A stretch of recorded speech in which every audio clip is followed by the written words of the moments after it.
জুবিন দেশৰ মানুহলৈ নমস্কাৰ প্ৰণাম হয় নমস্কাৰ আমি বৈ যোনখিনি কথা কৈছে তাৰ বাদে আৰু মোৰ ক'বলৈ একো নাই বেলেগ সেইখিনি কথাই আমি আপোনালোকৰ সহযোগ লাগে মৰম লাগে এতিয়া আমি অসমখন চিনি পাই জুবিন দেশ বুলি পেলাই আপোনালোকে সেইটো নাম দিছে আৰু তেওঁৰ চিন্তাৰে এখন সুস্থ আৰু প্ৰগ্ৰেছিভ সোসাইটি সমাজ অসমখনক আমি যাতে তেনেকে দেখাব পাৰো পৃথিৱীৰ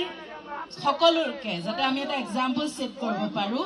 তেনেকুৱাকে আমি আগবাঢ়ি যাওঁ তেওঁৰ সপোনবোৰ পুৰাই লগতে আমাৰ সপোনবোৰ আপোনালোকে আমাক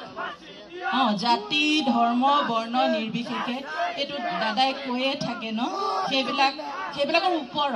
অসম সদায় এইবিলাকৰ ওপৰত আপোনালোকৰ সহযোগ আমাক লাগিব আমাক লগটো নেৰিব থ্যাংক ইউ জয় জুবিন দা জয়